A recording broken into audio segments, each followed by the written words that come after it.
You're listening to Sox in the Basement, a production of the Broadcast Basement Limited, where every show is 30 minutes of good and comes from a basement bar on the south side of Chicago. Pull up a stool, pour a cold one, and join us right now for Sox in the Basement. Heard everywhere podcasts can be found, and always at soxinthebasement.com. I noticed the other day that the White Sox draftees, the newest into the system that were just added in the most recent MLB draft, were put on MLB Pipeline's list. They're not going to show up in the top 100 for the White Sox, but they do have guys in their top 30 list, and that's an interesting prospect list.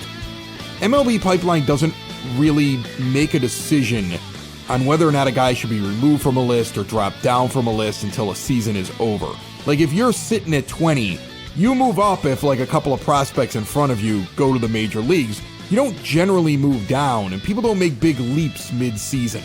Other prospect lists like Baseball America, like, do full updates in the middle of a season. Like, hey, this guy we thought was going to be good sucks, and this other guy that we've never mentioned ever is now a real prospect because of what he's doing.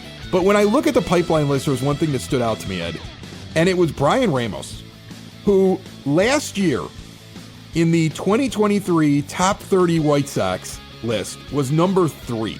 And even with that rule that I just explained to you, how Pipeline doesn't normally drop guys down very much, he's sitting at this very moment at 13. And there's two reasons, I think, for it. One, there's a couple of guys who have really performed well, who have moved up the list or gotten to the majors. Like Brooks Baldwin's in the major leagues now, and you know most people didn't even know who he was. Like the prospect guys knew, but most of us were like, who's this guy? He's coming up? Well, we'll take anybody because we suck. But like, he's up there in the top 10 now. But the other thing is, I keep seeing people wondering what you're going to do with Vargas and Ramos, and what are you going to do if Montgomery moves to third? Well, first of all, I think Montgomery's still a shortstop. You're just waiting for him to get it all right so he can be here in the majors, and you're hoping that happens. And I think that the reason they went out and got him Miguel Vargas, and they got him staying at third base, is because they didn't see anything else in the other guy that made him very excited. It was a little blip in a bad season, but I think there's a reason he's down there at 13. It'll be fascinating to watch how everybody's reevaluated in the offseason, because I think if you're a White Sox fan and you hold on to how people were viewed at the beginning of the year, you're going to be surprised, I think, when you see these lists come out when the season is over. Well, and at the end of the year, too, I mean, somebody like Colson Montgomery becomes an interesting case study. He's the number 2 prospect in there. He was widely and highly regarded going into this season, and somebody that people legitimately even thought he might be up by now, right? He might be a guy that comes along in the second half of the year and might be manning shortstop, and that's why you had just Paul DeYoung at the start of the year, or Nicky Lopez, or whatever transient veteran you were putting in there. And then he goes out and hits 206 with an OPS under 700. He's kind of downright terrible in Charlotte and at the plate. And if you're worried about him moving to third or him being a shortstop, right now it's like going into next year, the concern is going to be, why can't Colson Montgomery hit all of a sudden? And in Charlotte, of all places, where it's a very forgiving environment, as we've seen in the past with guys who are doing well down there and then they come up to the majors and struggle. So the whole farm system and the sort of White Sox way about things, it's just that aura that they have when it comes to prospects.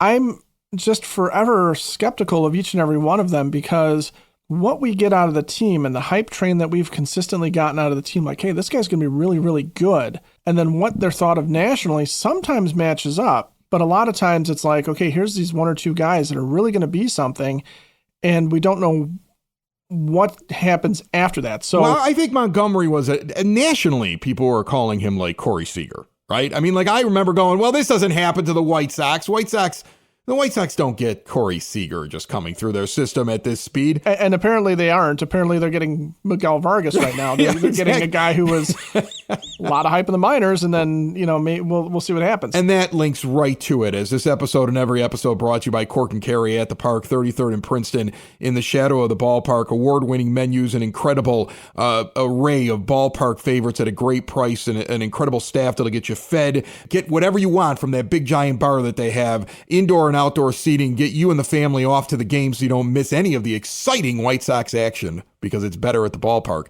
And then afterwards, win or lose, most likely lose, it's still a good time over at Cork and Kerry at the park. See more at corkandkerry.com. But Miguel Vargas, there, exactly. That's a guy the Dodgers were in love with. And I remember that when I wasn't happy with that acquisition, a lot of people trying to say, look at what he was on a prospect list. Look at the potential he has. And he just didn't get enough time or enough an opportunity with the Dodgers. And I'm willing to stand here right now and say, I'll give him a shot, right? I'll give Miguel Vargas a shot. But he did get half a season playing every day for the Dodgers last year and did nothing with it in the middle of a very, very good lineup.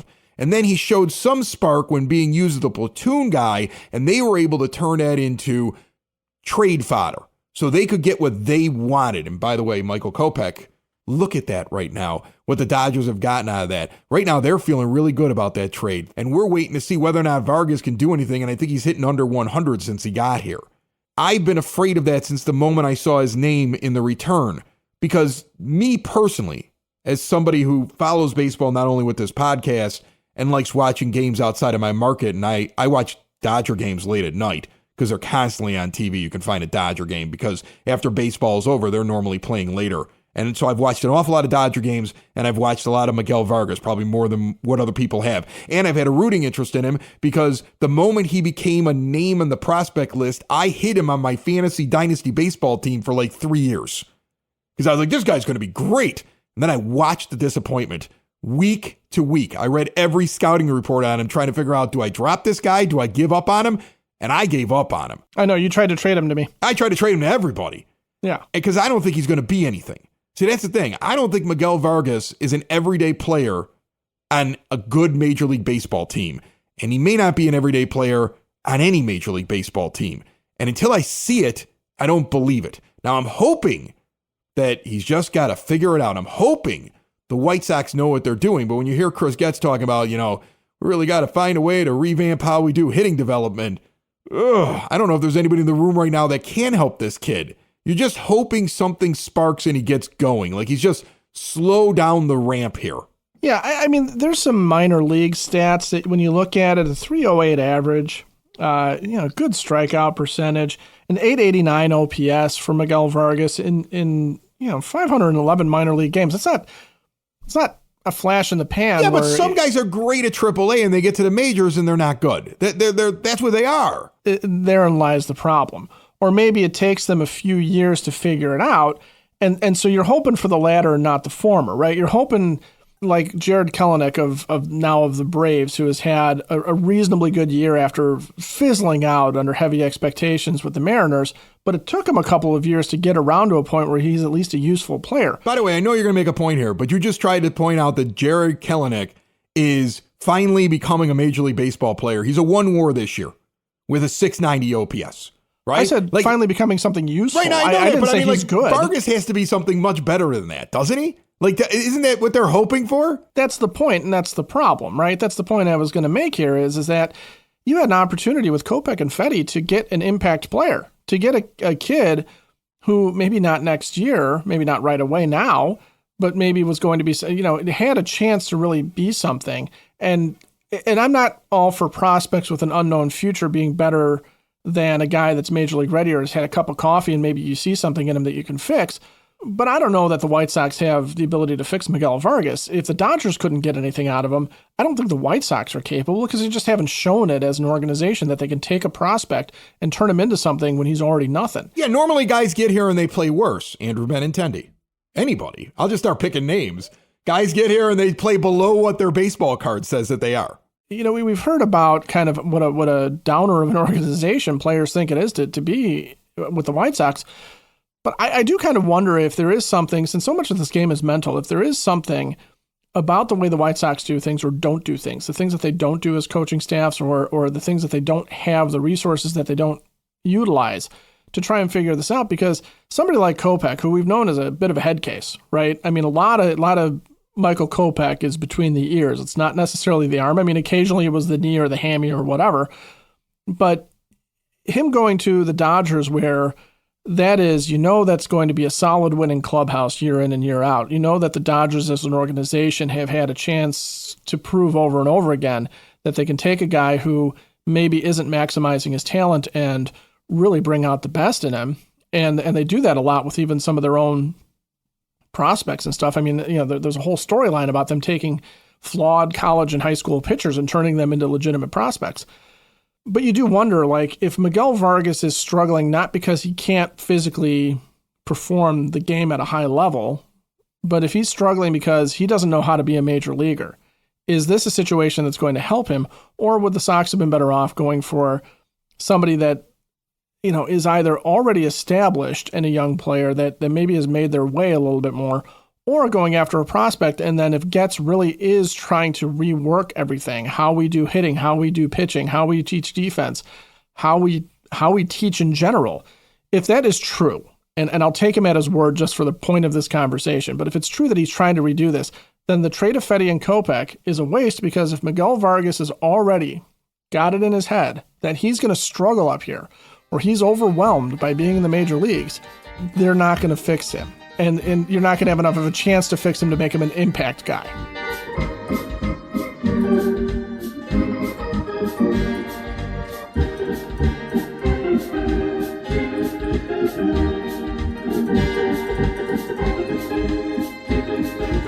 Sox in the Basement listeners, switch to a new age of life. Whether it's you, mom, dad, grandma, grandpa, it's all about keeping those that need assistance out of assisted living. Help them get around on their own, live independently, and Hyatt Home Medical Equipment is there for you with stair lifts, ramps, grab bars, lift chairs, and even bathroom remodeling, and they're going to work with your insurance. They have 0% financing for qualified individuals, and Hyatt Home Medical Equipment has the best in CPAP machines. Are you unhappy with your vendor? Switch now, get supplies directly mailed to you, and they have testing rooms in their showroom if you want to know what all your options are. They also have the latest and greatest in continuous glucose monitors. Learn all about Hyatt Home Medical Equipment right here on the South Side at hhme.com. I don't want to make the whole show about Miguel Vargas. We can wrap this up. There's lots to get into here. I mean, I don't know if we'll get into it. I just find it really interesting. The Sun-Times article out this week, Eddie Rodriguez gets interviewed. Remember, he got let go with Pedro Grifol. I found it interesting that he talked to Tony La Russa, and La Russa was totally surprised that not only he got fired, but that Pedro got fired. Put that in the prism of the fact that Getz had to have a meeting with La Russa and Reinsdorf a week earlier. And then Tony didn't even know when the decision was made. Possibly a little bit of maneuvering inside of that front office to get it done finally. But back to Vargas. I'm not giving up on him, and I hope for the best from him. But that part of me that was like, this guy? Like, I already watched this happen. I watched this train wreck last year with the Dodgers. There's a reason why all of a sudden he wasn't playing every day. They really did want him to be a major part of their team. He was part of the Dodgers hype train. And then they're like, yeah, we're going to move on. That's what concerns me about it, because I feel like we're going to go into next year and that's just going to be another question mark. Like, we're going to have a lot of question marks on this team. Like, look at what we have right now playing for us that you would really want to actually see next year. Now, somebody could change your mind, but right now, all I really want to see on the field next year, I won't talk about the pitchers. Let's just talk about the position players. The only guys that I'm like, I kind of expect them to be in a uniform, and I'd be surprised if they weren't in a uniform. Luis Robert Jr. I'd like to see more Dominic Fletcher. He's doing it with the glove, and over the last 30 days, hitting 308.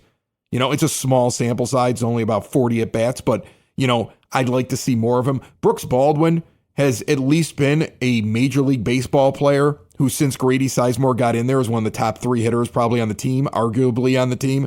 Gavin Sheets, I want to know what happens from here on out, because since Grady got in there, he's on fire with the consistent use in the batting order. And if that was what he needed, and we get a run again with him, and I see a consistent, good hitter, like a guy who from the moment that Grady Sizemore walked in the door until the end of the season, let's say, has an OPS around 800, he should be the first baseman then, because Andrew Vaughn is still a replacement level player. There's been no real impact. There's been no real change with him.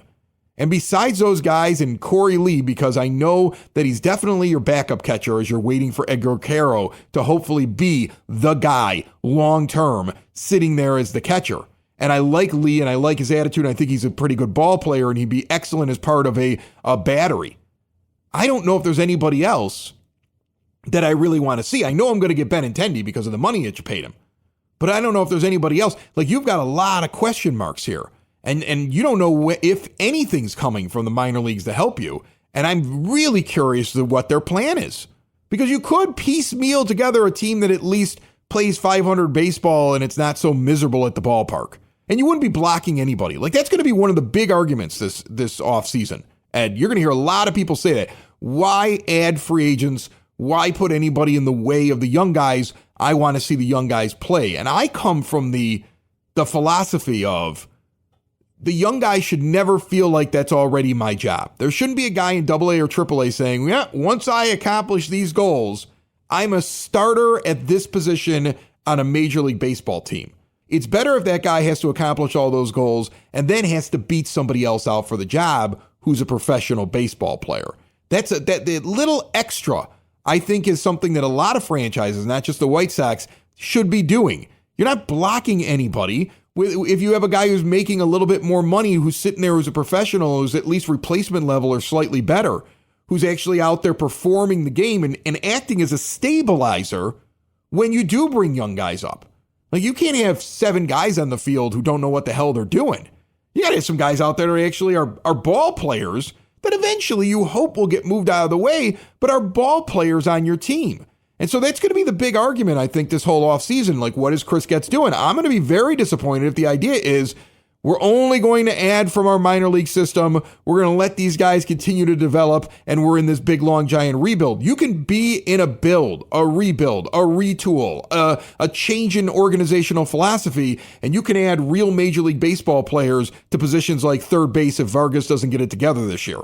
You can add a real Major League Baseball player just like you did with DeYoung at short if you sit there and say, I want Baldwin at second, and I understand now that Nicky Lopez, while it was nice to get him as a group of 5 players for just one relief pitcher, is not an everyday player and shouldn't be hitting at the top of my order hitting 220. That's the stuff I'll be watching for. Well, and here's the problem with we're only going to fill from the minor leagues. Fill with who? All right, we've already talked about Colson Montgomery, who is having a bad year. I don't think you automatically promote him next year because that's the kind of thing that got you in trouble with Andrew Vaughn, right? You set a timeline for a guy, and whether he's ready or not, you bring him up. No, that's not how you develop a player. That doesn't work. Colson Montgomery, whatever the heck is plaguing him right now in Charlotte, that needs to be figured out before he makes it to the major leagues. You've already seen the Brian Ramos show. You've seen the Lenine Sosa show. You've kind of seen the Oscar Colas show, though I don't think he got a fair shake from Pedro. But we're talking about, there's 4 guys we're talking about, right? And that's not enough. Edgar Caro is the only one that you may sit there and say, okay, let's do that, but we're not blocking him necessarily. And even if you bring a veteran catcher into camp and sit there and say, okay, between Edgar and Corey Lee and this veteran catcher, 2 of you are staying. If you can do something like that, you're right, you make it a competition. But they don't have enough sitting there that is major league ready, that I can see anyway, that you would sit there and say, okay, this is how we're going to go. Now, if they want to do that with the pitching staff, I think that's a little bit of a different story. I think there's probably enough guys there that you can make the argument that they could fill out the rotation or the bullpen. But from a position player standpoint, bringing back, the Paul DeYoung archetype and, a veteran who is a guy that is cheap, that has a reason to sit there and play and toil for a team that's probably not going to go anywhere next year, or Tommy Pham, being in the business of Tommy Pham, as we said so many times. Having guys like that there is fine because, one, if you're not making a huge commitment to them, you're not blocking anybody. Just because a veteran is starting doesn't mean he's blocking somebody.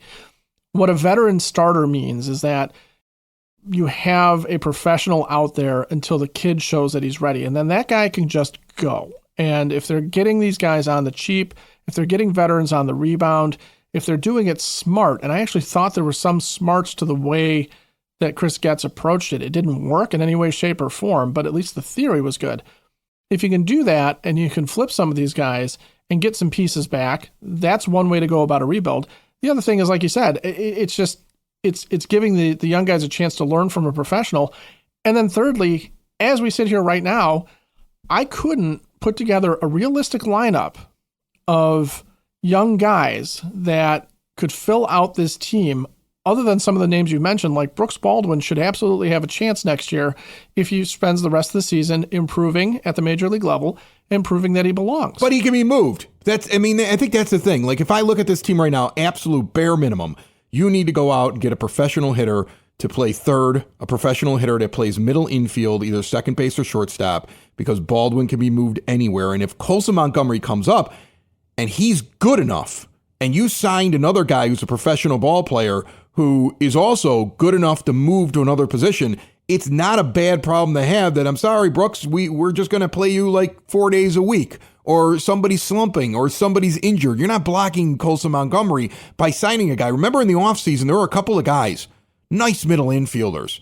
above replacement level players that were only looking for 2-year deals, 3-year affordable deals. You're not blocking anybody by bringing a guy like that in when you have this many holes. If you run into a problem where eventually all of a sudden all this talent, everything works out perfectly, and you have to figure out what to do with that guy, you're not really worried about his salary, because you're not paying a ton of money for a guy like that. You're just paying what the normal salary is for a guy that comes in and contributes on your team, who's not hitting at the bottom of your order all the time, who's not collecting close to league leading strikeouts. Go get somebody like a DeYoung was good. There were even better options than him, right? Like the DeYoung move was, we can get him and we can have no real commitment to him. And there were better players out there than DeYoung. And I don't see why it has to always be a 1-year deal. I think when you have this many holes, you can sign a guy to a couple of years and he could be a member of the White Sox. You can start adding some consistency to your clubhouse, to your locker room, while these young guys come up. If a guy is good enough to take that guy's job, are you really that concerned about the fact that he has 1 more year left on his deal? It's just the cheapest, dumbest way to operate. And I see them trying to change the culture in the room. You have one of their new 2 bench coaches now. Is that what they have? They have 2 now. They have Doug Cezanne. I think that's how you say his name. Yeah. I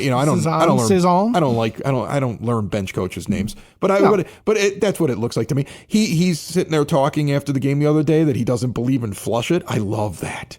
In fact, the way he said it, he was like angry, and I thought that was great, because that shows you why they had to go in there and scoop out the cancer that was Pedro by getting rid of not just Pedro. That there were people who believed in the Pedro mentality of flush it. And Getz was like, yeah, we're getting rid of that cancer. And that's why it was more than one guy walking out of the room when Pedro was gone. And that's a good thing. See, that's the thing. I'm trying. I know I sound like a fanboy sometimes when I say it, because I am a fan of the team. But I'm kind of clinging to those little things. I hear that quote and I go, yeah, good. That shows me there was a reason behind having to scoop out more than one guy from that clubhouse and bring in more than one coach. And instead of just replacing the manager, putting an interim on Montoya and moving on, there's a purpose behind what they're doing. So I see the purpose. Like any other owner, any other organization, I'd be 10 times more excited. I'd be like, oh, we're gonna fix this, right? Oh yeah. Like if we weren't coming out of like the Rick Hahn, Kenny Williams debacle of the last 10 years, and that's what it really was. It was 10 years of garbage from those two, 10, if not more. If we weren't coming out of that, I would have more faith in this. If we weren't coming out of that, and I didn't have such a distrust of the owner hiring internal with Chris Getz, and I was just watching the actual moves being made and listening to the things that were being said and looking at how accountability is starting to slowly creep in there. Not really enough, but it slowly creep in there, and seeing the consistency of the lineup, so it shows that now the manager and the GM are in lockstep as to how they want to evaluate talent, then I would have this confidence in me. I would feel like we're going to get to the offseason and they are going to go grab a couple of professional baseball players. They're going to just use the pitching that they currently have and continue to develop it because they have a plan with that. They would invest the money that comes off the books with Moncada and Jimenez and anybody else that's been flushed out of there, the Clevenger money. Like there's money that will be off the books, and they use that to add a couple of legitimate baseball pieces, and they make a decision on the Sheets-Vaughn paradox. Because I don't see, again, why you need 2 first basemen that are nothing more than average with one of them right now playing a little above average recently. And I'm curious if you give him the consistency, is there actually still something there with Sheets? I've already decided with Vaughn. Average first baseman in Major League Baseball, they're a dime a dozen. Like, make decisions on that this offseason. I would believe that was happening if I was in a void and didn't understand that Jerry Reinsdorf was my owner and didn't have the history of this team over the last decade or so. Well, the whole thing with a rebuild, too, to remember how this really works if you're going to sustain, okay? The rebuild is sort of a myth because no team really does this by saying, okay, here's a 26-man roster made up entirely of our prospects, right? There's always going to be some complementary veterans. And a lot of teams, the teams that do it really well, will be veteran squads year in and year out. They're going to have, a couple of veteran pitchers to lead their rotation. They're going to have some veteran arms in the bullpen. Sometimes they're reclamation projects. Sometimes they're guys that have been, with the team for years. Sometimes it's just your top two guys, that you have in the bullpen that are veterans. And you're constantly filling in. And your prospects are there to be either complementary players that maybe grow into something still in their prime, kind of like what we're seeing with Gavin Sheets, kind of a complimentary guy, but he's starting to get hotter, and you sort of wonder, like, as he's in his best years, statistically now, they say that, the late 20s are the best years, does he have another gear for a year or two that you can tap into? Or you have homegrown superstars. You have your Luis Robert Jr. types that you sit there and go, this guy is going to be a menace for the rest of the league, and we're going to build around that guy, but we're going to build professionally around him. If the White Sox had shown that they were capable of making intelligent free agent decisions, if the organization was one that people would want to come to and play for, then I would fully believe that Chris Getz could go out and say, okay, I'm going to cover every position with some veteran talent, and I'm going to let the guys I believe in that I think can be next level players or above replacement players or can be stars that come out of our system. Colson Montgomery, if you're going to be Corey Seager, it doesn't matter who I sign as a shortstop. I will get rid of them for you. Dominic Fletcher, if you're going to be an above-average right fielder. Oscar Colas, if you're going to be an above-average right fielder. It doesn't matter if I sign Tommy Pham again. He is gone the moment that you really arrive and prove to me that you can do this. But no, what we've been doing and what we've been sold and why we're so focused on don't block the young guys in a rebuild is because one, we know we're going to get the dregs of free agency because it's either guys that are desperate to play somewhere or you're going to have to overpay for them. And Jerry's not going to do that for high-priced talent. And two, it's because we've been sold this bill of goods of like, hey, this is how it's done. The next wave of talent, we're going to have 9 guys come up that are going to fill up that starting rotation, that starting lineup. And we're going to have 5 guys that come up, and they're going to fill out our starting rotation. And we're going to have an entire bullpen come up. And all these guys are going to be guys we drafted or traded for. And just you watch how good we are at talent evaluation in the minors. And we're going to time it perfectly. We all know that's not going to happen. And that's not how it works.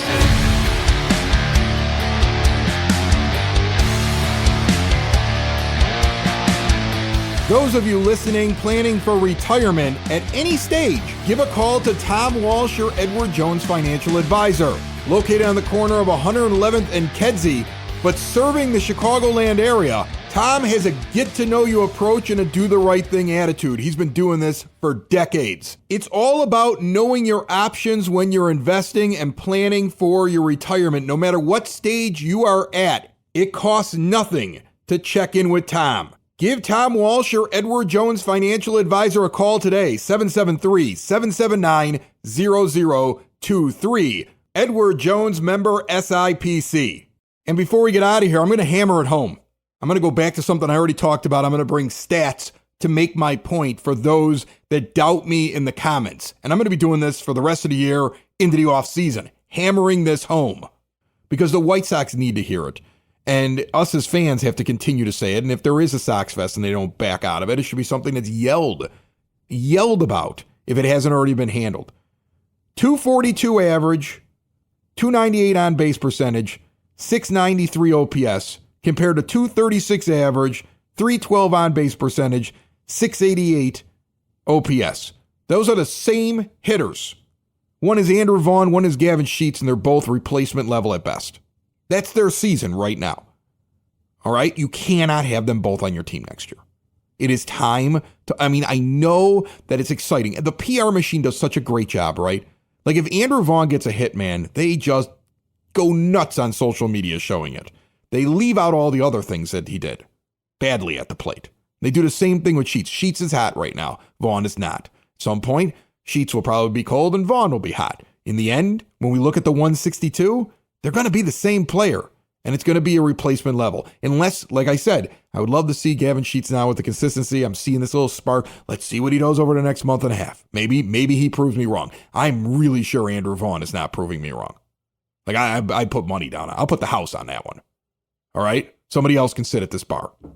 Because I'll put the whole house with the bar included. I'll even throw in a kid. It never happens. Not the cute kid, but one of the other two. Right. You've got some redundancy there. You've got a Gavin Sheets and an Andrew Vaughn in the house, is what you're saying. I mean, they're good kids. And I mean, like, yeah, they're basically replacement level, except for the one. That one I'm keeping off the table. I'm definitely not making a trade like how Chris Getz trades at the deadline. Now, careful. Don't overhype the kid. He'll just disappoint you when he finally reaches the big time. Sox in the basement. Sox in the basement. Sox in the basement. Sox in the Basement. Heard everywhere podcasts can be found, and always on soxinthebasement.com.